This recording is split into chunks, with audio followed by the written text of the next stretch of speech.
Spoilers ahead for Book of Boba Fett, Episode 5, Return of the Mandalorian. Will we see Baby Beskar armor next episode? What does the Jawa dating scene look like? Whose Naboo's ship did Mando and Pelimoto modify? This time, on Whatever We Want, we're breaking down Book of Boba Fett, Chapter 5, Return of the Mandalorian. As always, there are time codes down in the description if you'd like to jump around to different spots in the episode. Enjoy!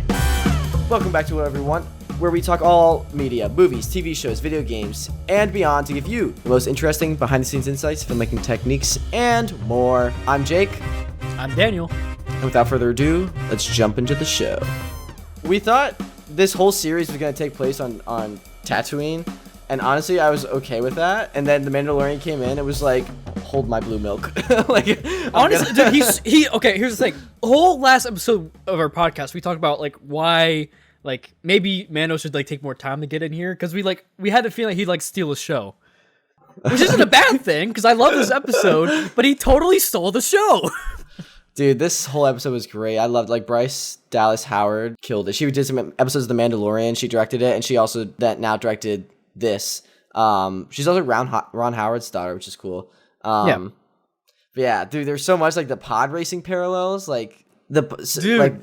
The gate is still broken from, like, 50 years ago. Like, no one has cleaned up the debris from when Anakin smashed through in episode 1, and now it's still broken. It's a great attention to detail, amazing 50-plus year continuity, but, like, geez, Tatooine, clean up your planet. So, what are your overall thoughts on the episode? I thought it was great with how we got, because it answered a lot of questions. What we were like thinking about was going on with Mando, right? We didn't know what was going on with him, with his mantle of like holding a darksaber. It also brought back a lot of Mandalorian lore, right? Because if you're somebody that's like not following along with like the Clone Wars or Rebels or any of that stuff, then what are you doing?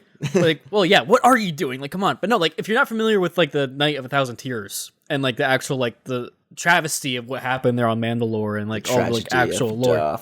We saw some of the bombing of Mandalore. Like, that imagery was crazy. Like, if you already know the content and, like, know, like, what happened around that time, then you're set. If you don't, it was a beautiful introduction to, like, casual, Yeah, it was really interesting that, like, Boba Fett wasn't in it at all. Now we only have 2 episodes left, so I wonder, like, if we're gonna see, like, Rancor training next episode, and then, like, the war, and I don't know. But there were just, like, so many cool references to, like prequel stuff that I thought was fascinating. And also, like, I don't know if you noticed, but in Pelimoto's hangar, like the ship engineer's hangar, there's a R5D4, which was the red astro droid. It was the same astro droid that Luke almost bought over R2. And then broke down. So, like, if he didn't break down, like, Star Wars would never have happened. That's honestly, like, inspiring. Like, even if you feel broken, you just may be leading to the most influential movie franchise of all time. You never know, you know? That's funny, though, because, like, I was watching a like, Easter egg breakdown of this episode, and they made sure to make sure that there was, like, still, like, the burn marks and stuff like that before. Yeah. And then I think later they made sure, like, the back, like, hole was, like, popped open. To show that that was like where they're like the history of like huge. It is exactly the same droid, you know. So cool, like with the prop department. Like I would like just the research that goes into like watching all those old movies and then like think of how it would age up over like 50 or like I guess like 20, 30 years after or however long, a couple years later. I don't know from episode 4. But like just to think about that, the storytelling just goes into that small thing that like not a lot of people notice, but like the fans like you and I and like those people that are doing the breakdown videos, they will notice. Like that is really cool. I also noticed, speaking of the droids, that the droid that gets grabbed by the Womp Rat is a BD1 unit. Yes, was it BD1? I love that. No, it wasn't BD1, but it was the same. It was a BD unit. So that's it's the same type of droid as BD1 was from Jedi Fallen Order, like the. And I love that. It was so. I love when you're able to bring in like that's the great thing about Star Wars because it crosses like so many different variations of media. Yeah, that you're able to like say you have something that's over here or starts over here in like a game. You can then bring it into like a real life show. You know, make it feel real. Which by the way, the puppeteering and like the effects work for him was also like. Great. Yeah, I wonder if we'll see Cal maybe next episode. Probably not, but I don't know. Probably not, but that's a big question too about like what's going on with Cal and like and he survived Vader. We know that, so now we're like, okay, so like that's true. Where's his story going? I don't know. I thought it was cool. We were getting more backstory on the Jawas. Like they very hairy. Not that, but I do not. I did that image in my mind was just like, oh my gosh, like I didn't like the suggestive imagery of being really furry and dating Pelimoto, but like that made me think, like, are Ewoks and like Jawas like kind of similar descendants, or like evolutionary related? I mean, they could be, because you gotta think about it, there's a lot of evolution? species that are like descendants or like draw from like same areas of the galaxy, but they're not like Both short and furry now, we find out. Yeah, so But yeah, it's cool be. to see. It's cool to see like them, like they are just scavengers trying to survive and like make a living, a little more fleshed out like the Tusken Raiders. Yeah. I also love, it was really funny when like Mando saves Pelimoto from the Womp Rat. Her reaction to see him, she's like, "Hey everyone, it's Mando," and I was like, that's how we all felt when we saw him this episode. Like, "Hey everyone, it's Mando."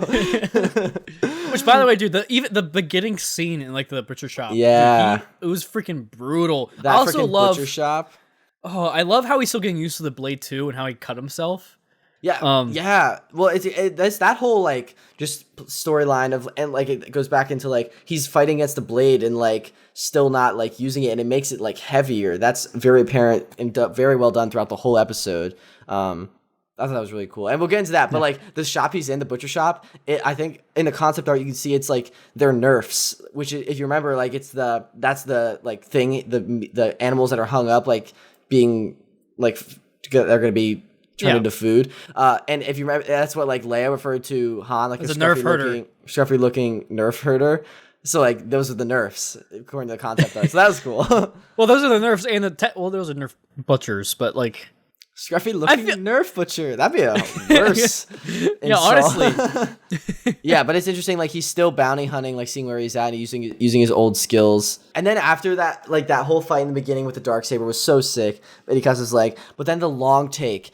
It's like up and down an elevator. Like that was incredible. Like I think I saw somewhere it's the longest one take in Star Wars ever, coming in at 2 minutes and 18 seconds. And they didn't do any like mass cuts from what the breakdown I saw that they could see. Like he literally just went into the elevator, and what they did is when the camera was facing him in the elevator, they rotated the set around him outside, and then they played on probably the virtual production screen behind him, like the elevator going up and down, and then he did his whole scene with like the bounty hunter, the guy that hired him as a bounty hunter, and then went back and they rotated the set again. So, like that was, I was like, how the heck did they do that? When I saw that breakdown, like just incredible, like all the departments like working together, like camera coordinating, and then like making like the lighting, because it's super hard to light. Like, dude, for the lighting, like, oh my goodness, having to change it out, knowing like when I feel like you'd have to like sequence it, right, for like when you're in certain scenes. It's so hard to light one takes, because people like when you're lighting like a scene, like you usually have like all the lights behind the camera getting the perfect thing, but especially with that many moving parts, and like there's nowhere to hide the lights in the scene, because there's literally like a 360 around the table they do. So like they have to like utilize like practical lights like above the set, and then hide lights and maybe move lights as the camera's moving. Like it was an incredible sequence, like everything working together. And then we see that he's on the Halo ring. I thought that was dude. I also love the concept of that too. I like the idea how it was like kind of tilted. Also had like an opening, so that way you could control the like day-night cycle. That's pretty cool. Yeah, that was really cool. But yeah, then we get him with the armorer, and then Paz Vizsla, who is played by Jon Favreau. Jon Favreau, the legend, coming in again. He plays the Mandalorian that Boba Fett attacks, and he was also in an episode in The Mandalorian. You mean Mando attacks? Mando attacks. Yeah. Yes. Boba Fett flies in out of nowhere. Yeah, but he also voiced Pre Vizsla in the Clone Wars series. Yep. So I thought that was just really cool. Just Jon Favreau being a cool dude. I also like the way that they had his character, because like they showed him using the energy shield and like the vibroblade. Yeah. Which is like classic Mandalorian. He also, when he got a hold of the Darksaber, was like struggling with it too. That's another thing too. Like I felt like he was struggling with it more than Mando, honestly. Yeah. Because he felt like, because I feel like that also leads into the character, because the character leads a lot more to his strength because of his size. But with the Darksaber, it's not about your strength; it's about your technique. Yeah. That was interesting. And then like Mando like gets disowned. That was really sad, honestly. Yeah, that was sad, dude. But also, honestly, it makes sense. And honestly, there's also, I feel like if he's going to get disowned, I feel like these guys, like the armor is like not a good person. Like, yes, I feel like there's like a cult leader, and like exactly that's what it is because of the horns. There's theories that because of the horns on her helmet that she was originally part of the group that was under Maul when he took over and switched during. She might be the villain in Mando 3 or like that cult. Like he might realize this cult is bad, and then that might be like a storyline in Mando season 3 that like he has to take them down, and that'd be a really strong emotional tie. That'd be really cool if he has to go after the armor in that cult because he was a part of that, and then he's like has to break away and is disowned. But he's like, these people are bad. He has to do his own thing now. Yeah, he might team up with Bo-Katan, and like they might take down this watch. Was it the Night Watch, Death Watch, whatever? Yeah, no, it's the Death Watch. And that's also who he was saved. Yeah. That's who he was saved by the way. That's how he's a foundling. We saw that again within his own show where he was because of the blue armor. We were able to see that. So that's like a huge emotional like tie to like. Kind of have to go against them after that. Like we might get more backstory on just Mandalorian himself. But yeah, so then we get him leaving and going to Tatooine. I thought, dude, the freaking space bus scene was so funny. Can we talk about the Rodian parent and child? Because like that turns around. I was a little confused because like they went to Tatooine on the same ship as Mando for like a day or two.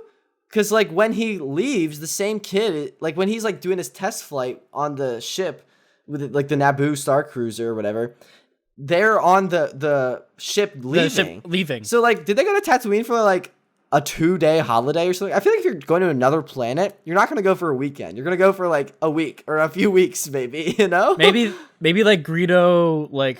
Because he's dead. They saw Greedo was dead, and that was the family they were visiting. No, they're coming to get like the will was like finally done or something. Maybe it was like Greedo's funeral or something. Wow, that they were like 10 years later. That's dark. Oh my gosh. Oh man. Maybe they thought like they were going to Naboo, and then they saw her on Tatooine. And they were like, "Dang, this place sucks. I'm gonna head out." I feel like Naboo at this time also kind of sucks because like all the war stuff. Yeah, because of all the damage to Theed and everything. Yeah, maybe. Because the Empire came back and they attacked it later on, I'm pretty sure. Anywho, but no, did you know before the droid that was taking Mando's weapons? Yeah, it's on the Galaxy's Edge. Yeah, I thought he was a Star Cruise no, not Star Cruise. It's the Star Tours. Star Tours. Yeah, he's like the droid from Star Tours, and I think he's also in Galaxy's Edge. I've heard. I don't know. I've never been. Someday, Jake. We'll get you there. Build you a lightsaber. Yeah. Like when he's flying, he's doing his test flight. So the two X-Wings that stop him, the one guy was the same like pilot from like Mandalorian and recognized his voice, but the other guy the young guy was actually played by Max Lloyd-Jones, who was the stand-in for Luke Skywalker. Like he was the guy that did the deepfake face for the season 2 finale Mandalorian. So that on the Mandalorian. So that is really cool. It would be really funny if they just deepfake Luke Skywalker's face just on for no reason. Like, I guess it's like Luke again. Like, I guess the Jedi Academy that he's starting out doesn't pay the bills, so on the weekend he like does traffic duty, police patrol. Yeah, so it's like, hello, officer. This is Red 5. Yeah, Red 5. You're a legend. I blew up the Death Star. No big deal. But yeah.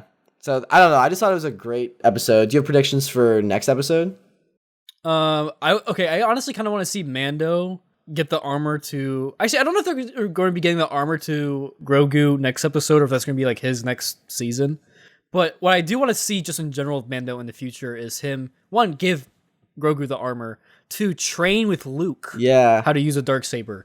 Because I feel like he'd be able to try to. Do you think he'd fake the whole thing though, or like just always like show like Luke would always just like would frame like something would get in the way of his face, like a surfboard, like it just comes out of nowhere, like in the old cartoons, it just blocks his face the whole time. They could do something like that, or it could be Ahsoka too, like Ahsoka just holding a surfboard in front of Luke's face the whole time. No. Oh, that'd be funny. No, but like I feel like it'd actually be kind of cooler if Ahsoka taught him. If I come to think of it, actually, because like Luke's master, he's doing his thing. Yeah, he's taking care of Grogu. But like I feel like Luke's gonna be like really cool, like full circle, because like Ahsoka was trained by Anakin, and then like I guess she kind of trained Ezra a little bit, but like that was more Kanan. So like to have Ahsoka to have her own Padawan might be interesting. Yeah, well, he wouldn't. I guess he would be a Padawan, but like wouldn't be like a youngling. You know what I mean? Like he'd like learn how to use the lightsaber, but he's not like attuned to the Force. So at least as far as we know, imagine if Mando is like actually like Force sensitive. That'd be kind of cool. That'd be really cool. There's other tidbits too that we saw with like say the ship, the N1 ship, and just the whole construction scene in general. For example, that one bar that Mando was asking for from the Jawas that they gave him, that was actually the same bar that they used in that Han Solo used. Yeah. In episode 4, the trash compactor in A New Hope that he used to like prop the sides open. That is so cool. That was a good detail, but yeah, that was so cool. I just love little details like that, man. It's awesome. Yeah, dude. Whose ship do you think it was? That's it wasn't Anakin's. We know that because the serial's not the same. Because what? Because there's like the serial number on I think the serial number is like different. I think we probably watched the same video. Did you watch we probably did. Or something? I think I did. Yeah, because I saw that same thing. Like, it's not Luke's star ship because the serial numbers are different. I don't know. Maybe it was like, it could be no one's. Like, I don't know. Or maybe Anakin like changed his serial number or something. I don't know. I'm just trying to think of like what other N1 fighters would like go to Tatooine. You know what I mean? Yeah. Unless like Padme went back there for some reason, like during the Clone Wars, and like had some kind of escort, but I don't remember anything like that happening during Clone Wars. So, yeah, I don't know. But I think that's a really interesting potential story for Mando season 3. Like the whole arc for season 3 could be that Mando has now been kicked out of the Death Watch and realizes that they are like a cult and like kind of trying to take over Mandalore in like a bad way, and like Bo-Katan and him could team up to take down the Death Watch. It'd be really emotional for him because they like took him in as like his family and like raised him, and that was all he knew, but he has to like kind of come around and be like, no, these people are bad. Yeah. I don't know, that'd be really cool. I feel like it'd be super cool arc. And also is different too because he's not born Mandalorian, he is a foundling. So that also plays effect into that. Yeah. But yeah, I hope we see Baby Yoda next time. Or Grogu, I mean. I wonder like how long that's going to take, or if we'll even see that, or maybe we'll just cut back to... Because we've spent so much time with Mandalorian now. Like now we're going to go back to like maybe Boba Fett, like what he was doing, and then off screen we'll see Mandalorian will get Baby Yoda. I would hate for that to be off screen though, that reunion, you know? It's not gonna be off screen. Okay, but here's the thing. Think about it from Mando's perspective, right? This might be like honestly. Sorry, just really quick. So there's no like this might just be like a cliffhanger. Like this might at the end there'd be like get ready for the war in season 2 of Book of Boba Fett, or like the war will continue in Mandalorian, like of the Pikes, like because like I feel like there's a lot they have to do, and like, I don't know if they're gonna be able to do it in 2 episodes. Sorry, you go ahead though. But no, I was gonna say for Mando, you gotta think about it the way that he's gotta get to Grogu, right? Because he gave Grogu to Luke, right? But he doesn't know where Luke's at. He doesn't know how to find him. Did he give Grogu the ball? Do you think he has a tracker in the ball that he gave him? I don't think so. That could be a retcon. They just do. It could be, but I don't think they're going to do that. I feel like he is going to search for like he's probably going to look for Bo-Katan or Ahsoka first. Yeah, Ahsoka to track him. Yeah, to then be able to track Luke. Or he'll go back to that like woobity woo planet that like yeah the woobity woo planet that Grogu meditated on. I mean, he could. Yeah, but he needs some way to find Luke and track him. Maybe Luke was like, "Hey, here's my." So how would here's my personal R2 unit. How would Ahsoka suggest to track him? Attract Luke. To give it like just get a like hand, like, hey, look, there's a hand here. I know you don't have one. Come here. Oh man, what is Luke like? Hey, here's your sister that you can't make out with. Oh my god. No, like it has to be something like Force related, which is why he's gonna have to go and find Ahsoka. You know what I mean? So that way she could feel his presence. And the Martez sisters, maybe. Yeah. Maybe not. Probably not. Anyways. Anything else you want to talk about this episode? I know it's kind of quick. No, man, I think that's pretty much covers everything. There's a lot of Easter eggs. I mean, that covers a lot of big stuff. Just a great episode. I loved this episode. There's a lot of other tiny Easter eggs too, but like I think we covered a lot of the big stuff, man. It was a really good episode. Again, it covered all the bases. A lot of cool Easter eggs. All right. Yeah. Without further ado, ready for Patron Shout-Outs? I forgot what came next. Wait, no, it's not. That's not next. Sorry, it's totally Tubular Trivia Tidbits. Oh, that's right. That's right. The new segment. Are you ready? Yes. We need like a jingle, like totally Tubular Trivia Tidbits. I think that's another one already. Sorry. All right. So, did you know that Lucasfilm actually owned Pixar before it was like an animation company? Yes. Like, Okay, I know, but for the I'm gonna make a TikTok out of this, Daniel. Dude, our TikTok I just posted for our last TTTT is doing well, like 15K views almost. Posted it this morning. I feel like if I like lie here and like act and be like, "Oh no, I didn't," then I'd like lose some like animation cred. I'd be like, Okay, I can't be like that's that. true. You're right. Yeah, be true to you. I'll just cut around you.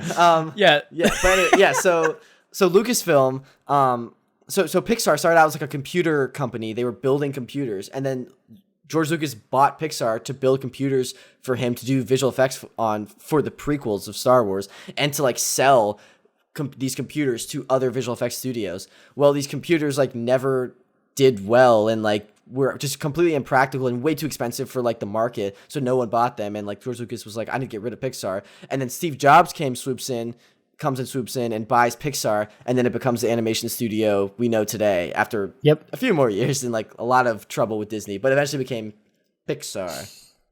So cool. Interesting. Do I need to have one? If you want, you don't have to. I forgot to bring one this time. You don't have to, dude. Listen. Tidbit number 2. He's such a stress. From Danny Boy. I don't have shit. That's fine. All right. We'll do it next time. Ready for the... Yeah.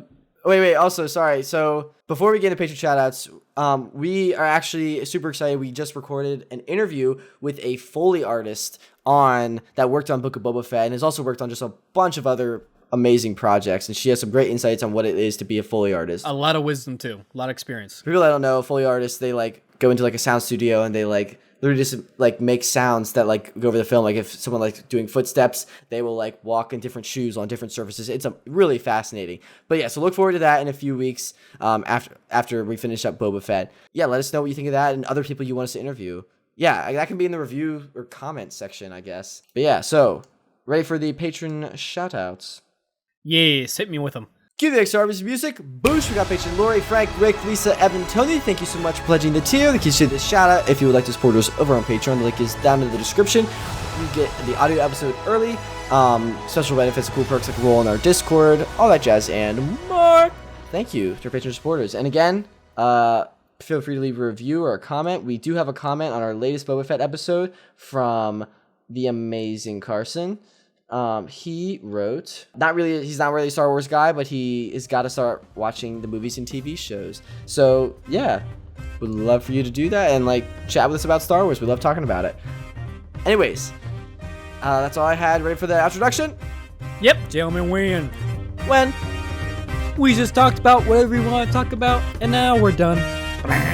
Thank you so much for listening. Seriously, really genuinely appreciate it. You guys are awesome. We'll be back next time for Chapter 6. Goodbye! Bye.